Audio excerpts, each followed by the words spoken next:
When you take a look at the Super Mario series, there are a couple of things that we see quite a lot. Like Italians, Bowser, a princess we need to save, for some reason, and also shells. Now the last thing that I mentioned is the topic of today, because we have seen these a lot in the Super Mario games, with some types of them playing a big or unique role. And some of these are even new to me. So let's find out how they evolved in terms of use, design, gameplay and story. Let's dive right in. First of all, where did this trend of shells and turtles even start? Well, we first saw this stuff in 1983. Now, we know them as Koopa Troopas, but back then they were called Shell Creepers and appeared in the Mario Bros. Arcade game. And in this title, they can be knocked over and will leave their shell to turn it so they can go back into it and continue attacking you. So back in those days, they were quite basic, it wasn't explained why they went with turtles, and Mario could only defeat them. But all of this would change in the very next game,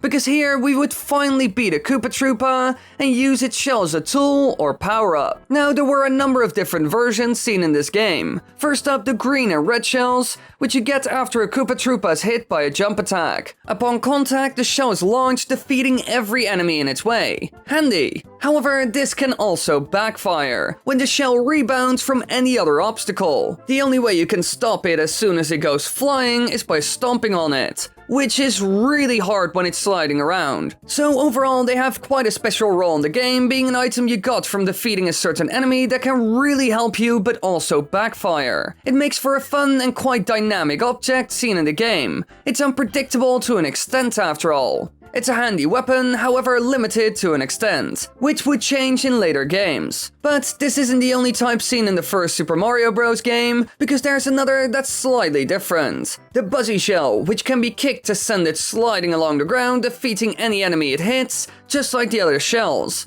However, this one is fireproof, which sadly enough doesn't affect the gameplay a whole lot. So with them being seen so much in the first title and still being limited in some ways, would Nintendo improve upon them in any way at all? Well, yes. They added one small feature in Super Mario Bros. 3 that actually impacted the shells a lot, in an extremely positive way. Mario and the other heroes can now also grab and carry them around before throwing them, and they can even be used to hit blocks on their sides. So while they didn't change dramatically, they did become way more useful, with basically no effort at all. It even opened the door to puzzles, using these to hit certain blocks or other things to reveal secrets or solve problems. However, is that really it? No.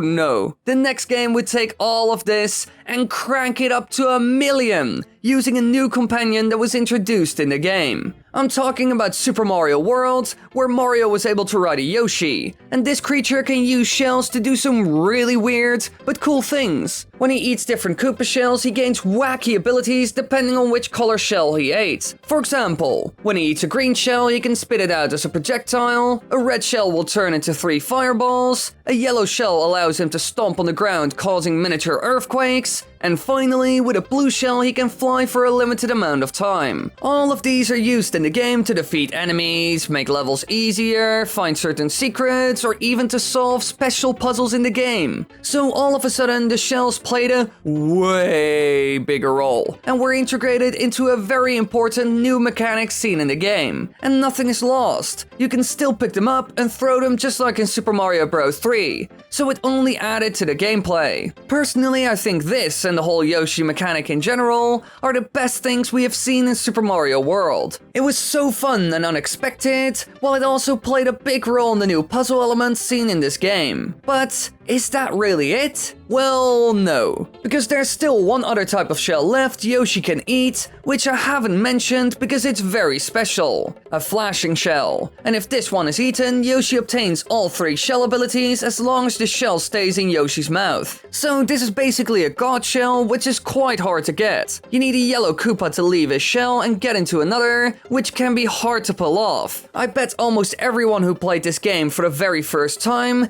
never ever encountered one, making them quite special. So overall, this game did a lot of amazing things with the Koopa shells, giving them a ton of purpose in this title. However, would this really last? Well, of course not. We never saw this stuff again, which is a real shame because Yoshi did return later on. Although this was a bit of a weird era anyway, because they abandoned 2D for ages and made a new type of game, a 3D title called Super Mario 64. Here the Koopa shell has a new attribute. When jumping on one, you travel at fast speed and ram into enemies to defeat them instantly. It even allows you to go over lava or water, which is really cool and quite a lot of fun actually. But it doesn't play a gigantic role, so this isn't hugely important to the title. However, it is extremely entertaining to play with it, so I like it a lot. But it doesn't end there, because when using one underwater, you can use it to swim faster for a short period of time. And this was also seen in Super Mario Galaxy, where it played a bigger role. Yet again, cool, but not really useful in this game at least. However, when it returned in Super Mario Galaxy, they did do a couple of cool things with it, integrating it into certain missions, so it was sort of used in the end.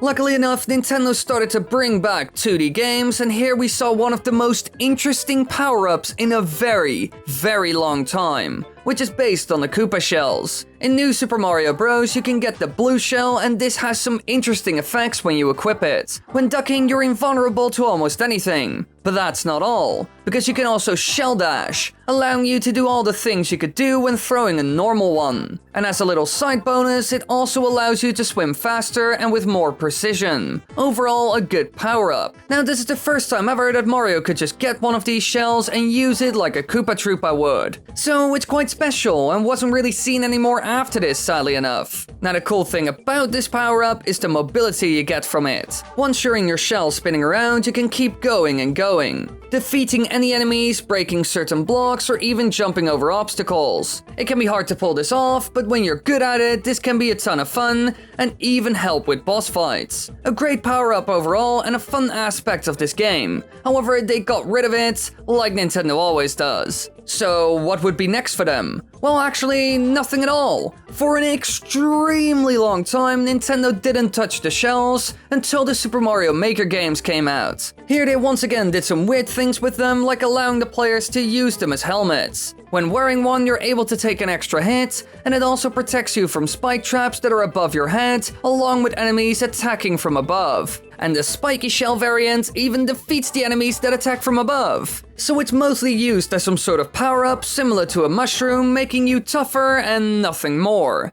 It does give the makers of the levels more options, and could make for some interesting run and gun courses where you get attacked from above as well, using the shell as a way to survive. So, after, a million years, Nintendo did something new with the shells again, making quite a unique but logical power-up. However, this is nothing compared to what they introduced in the second Super Mario Maker game for the Nintendo Switch. Here they came up with another shell power-up that was quite special, and gave you a really unique ability.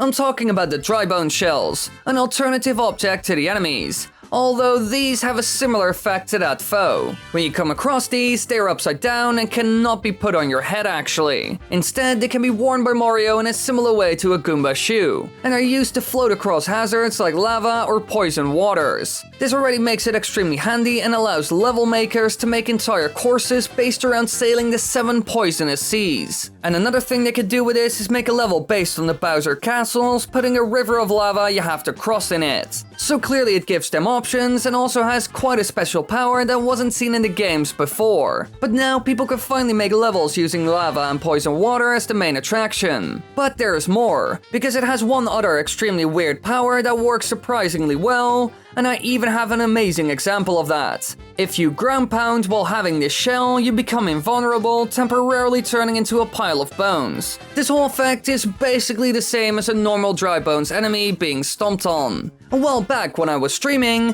which I do every Friday night at 8 PM Central European Time, so subscribe and click the bell so you won't miss it, I saw a level use these shells in a great way. You had to use it to get past thwomps by turning into a pile of bones and then float on the lava that was slowly going up. but if you messed up the timing with the thwomps or didn't go fast enough, you would meet your end, so better be quick. And also, don't forget those lovely videos in the upper right corner. There's a whole playlist of more evolution of videos there, so go check it out. Clearly, this was a level that used the dry bone shell in a great way, really showing what people could do with them. And that's sadly enough where it ended. As you can see, they changed a lot, and we're seeing a ton at the start and less in the more recent games. Only the Mario Kart games kept using them loads, which is kind of understandable. But maybe they will do something cool with them again soon enough.